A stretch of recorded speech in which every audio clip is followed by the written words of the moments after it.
public comment from the board. I suggested the possibility of executive session last meeting. The chair rightfully said this is not, an issue that necessarily merits executive session. I also understood last meeting that, of course, there was an existing agenda, and to modify the agenda on the fly was not appropriate or expected. We're now a quarter later. We have a meeting. You have an elected official, who I would remind you are the only people afforded the ability to directly address the board on behalf of the community, who made a specific, substantive request at the last meeting. I am making it again and expressing my disappointment that it failed to make the agenda for this meeting. And I would love a reaction. Well, I'm happy to respond. Thank you. Yeah. First of all, I'm sure these 22 agencies and authorities are accurate. My understanding, based on the look we took, was that 70% of New York State authorities do not allow public comment. So our practices are within the broad majority of public authorities.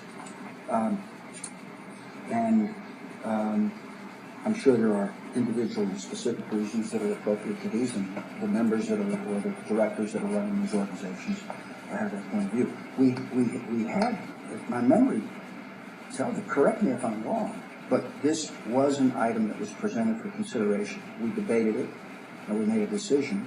I believe, the minutes would correct me if I'm wrong, but I believe on the meeting before you came last time and appeared. That's right. So we heard what you said. These were things that we gave consideration to as we evaluated the proposal that you and your colleagues made to allow public comment. But I'll tell you what, in light of your insistence and perseverance, and I'm not patronizing, I mean it, okay? We will take it up again. And, if there's either a change of heart or an alternate solution that might get us to that way there, I'd be happy to talk with you about that and your colleagues. I believe we have a meeting coming up. That's correct. Kev, don't we have a meeting later this month or the first week of October? Before our next board meeting. Correct. We're going to meet with all of the elected officials. Right. At least I hope you'll show up. That's but I know you're coming. I'm planning to be there. So maybe we could talk about this among the entire group informally and see if it gets to the agenda in the next meeting. Well, I would be happy to do that informally. I also thought I heard, and my heart jumped with pleasure, that it would also be on the agenda at the next meeting, which would be great. Well, I think what I said was, in light of your persistence and energy on this, that we are going to take it up and talk about it again. Well, I guess we have to do that on the agenda, don't we? Because we can't talk informally under the law about anything if there are four of us. Right. So, okay, that you have that consent. But I would like to have our informal meeting and discussion about what some of the alternatives might be that you and your colleagues and the community would find a reasonable step forward and still maintain our ability to manage the meeting, which is our primary resistance to the whole idea. It's not that we don't want to hear. It's that we have to be able to manage the flow of events here.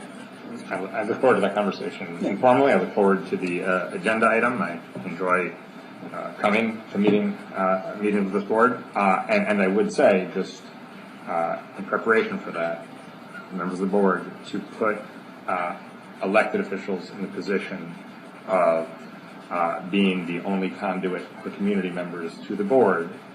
So far, I've focused on the process point here.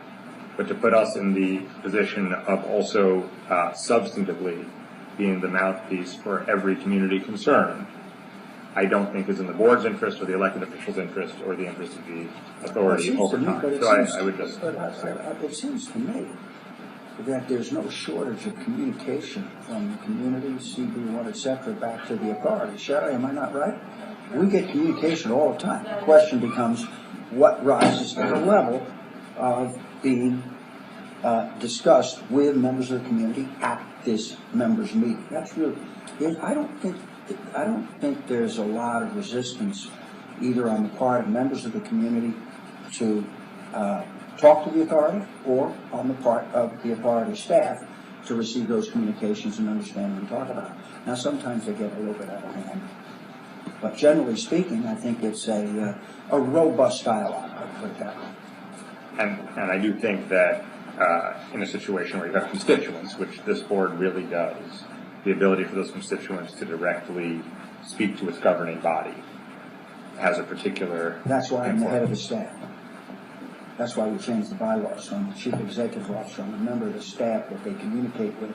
So by the time things come to this board, a member of this board who is also on the staff has essentially had the granular oversight and understanding. And of course, if you sit around in this board meeting, you'll find out that our board members are active, interested. We do. But your point's well taken. I understand them. Not dismissing. Our view the last time we debated this was that the ability to manage the flow of events here, and given the access that the community has through its elected officials, through the community board, through other, let's say, active people in the community, that we have a pretty robust dialogue back and forth. So, and I'll make you a final deal, which is that the first meeting where direct public comment is allowed, I will not take additional time from the board at that meeting. So you can subtract that.